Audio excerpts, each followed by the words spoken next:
Thank you for staying with us. You're still watching The Breakfast on Plus TV Africa. Serap urges Tinubu to reject $1.08 billion loan, probe missing funds. The Socio-Economic Rights and Accountability Project, Serap, has called on President Bola Tinubu to reject the recently approved $1.08 billion World Bank loan, citing Nigeria's rising debt crisis and widespread financial mismanagement.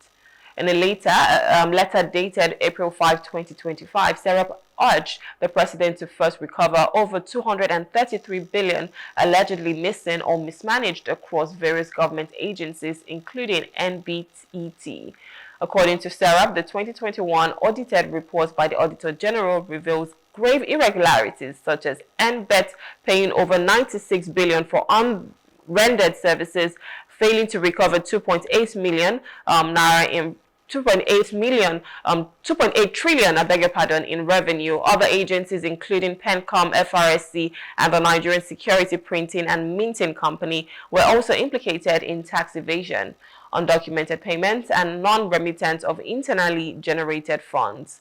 Serap warned that accepting more loans without first recovering stolen funds deepen Nigeria's debt woes and threaten citizens' welfare. The organization emphasized Tinubu's constitutional duty to uphold accountability and warned of legal actions should the government fail to act on the matter. Joining us this morning is Segun. Is a financial expert. Good morning, sir. Thank you for joining us. Thanks for having me. Good morning. All right, so we're talking about $1.08 billion loan. And in fact, in one of our papers this morning, it was said that our debt servicing has risen to about 68%, right? And here, Serap is doing the Lord's work for the people, urging the president to, probe the missing funds, because if you've taken so much money and you did not see where the development went, where the money went into, especially in regards to development, then you have to find out what happened before taking more. But I want to get your reaction to this $1.08 billion loan from the World Bank. Well, I mean, the $1.8 billion loan from the World Bank is another in the series of loans that this administration has been gorging itself on. And that's the image way I'd like to present it. We have gotten ourselves into a situation where our government officials believe that the only way to secure funding for government projects and activities is through loans. And it's a big problem. So this is another one in the series of loans that the Bola Tinubu administration has gobbled up in less than 2 years. Let's not forget that this administration came on board May 29, 2023. So it's still just a bit short of 2 years. It'll be 2 years next month.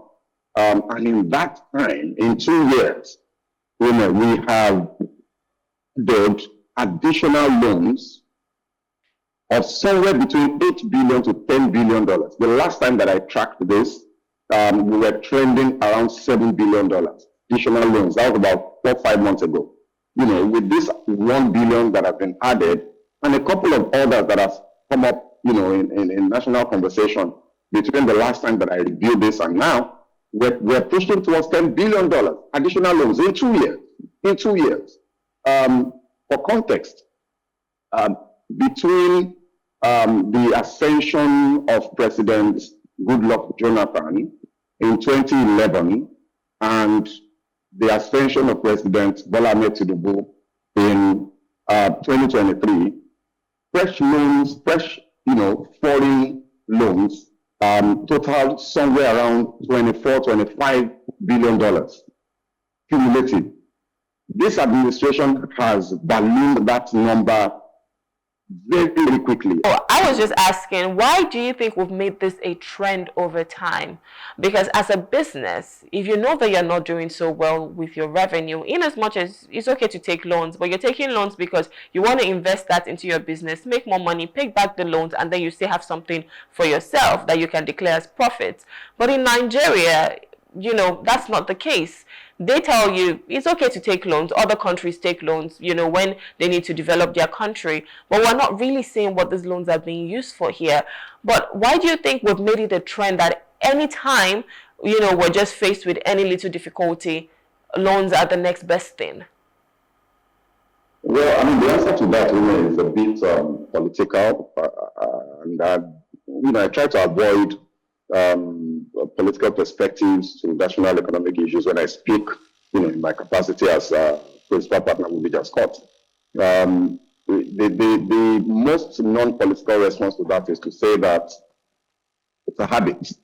It's institutional habit that we've developed over time, where public officials, by virtue of the nature of our entire political system, have not learned to think outside the box, where the actions of successive political appointees, whether elected or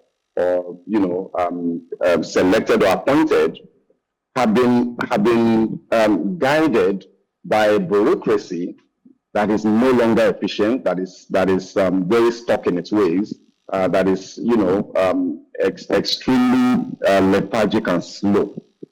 This applies across board, whether you're talking at the federal or the state levels, with a few exceptions. And when those exceptions happen, everybody sees it, it shines through, and we all feel the impact. But to a very large extent, we've developed very bad habits as a country, in our political structure, in our governance systems. And I think that's why it has become a standard pattern for successive administrations to simply fund its deficits and its activities, its projects with loans. There are so many other potential extremely creative methods, and we speak about these things all the time.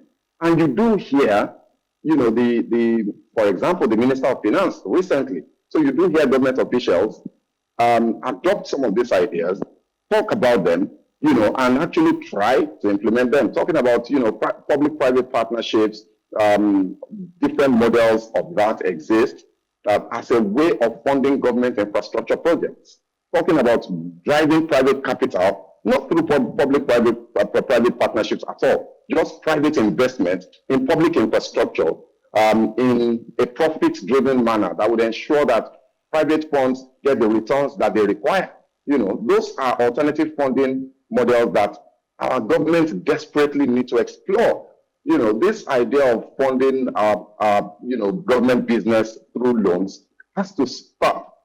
We were right at the precipice just a few years ago, and we're rushing headlong back there. Just 2.5 years ago, debt service obligation of government was above its entire, the federal government that is, was above its entire revenue, right? So we've got to find a way to look beyond loans and start driving funding of government programs and projects through private capital. That's the only way. So the answer to your question, short answer, it's a bad habit that we've simply developed as a country. Mm. So I mean, I hear you, right? And this is just, it's sad that this is where we are. And one of the things I said earlier was, what kind of inheritance are we leaving for the next generation? Because if we keep taking loans and we're falling deep into this rabbit hole, at some point we might not be able to get out. And, the World Bank, the IMF, these people who give us the monies, they would always dictate to us what they want us to do, because he who pays the piper dictates the tune. But how do you think, we can think outside the box? Because that's something that you said. How do we think outside the box? What should we be looking at that we're probably not looking at? And maybe the government needs to have a committee on, strategic thinking, or, ideas that could come up. So for you as a finance expert, I know you've spoken about public and private partnerships, but what ways do you think we need to get revenue? Because at the end of the day, what we need is to be paying back that loan, and so we have even enough for ourselves. And we can help the economy can be better. So what should we be looking at if we need to invest in certain areas? What are those areas right now? Okay, so first of all, there's something that you mentioned that I think bears emphasizing, and it's the It's the he who pays the piper dictates the tune, narrative. I think it's a critical narrative we need to pay attention to as a country. We need to understand that the reason that subsidies have been removed, the reason that our currency has been devalued and floated and all of that is largely as a result of the desire ab initio from day one, before the president came into office. He always knew that the World Bank and the IMF were going to be a major source of funding, for his administration. So what they've done and what they have continued to do is to pursue policy positions that align with the advice, standard advice of the Bretton Woods institutions, the World Bank, the IMF, and their friends. But do these policies even work? Because I know that on paper it makes sense, but if you look at the peculiarity of our nation as of Nigeria as a country, does that always work? Does IMF or the World Bank have to tell us everything that we need to do? I mean, those policies can work, but they have to be localized.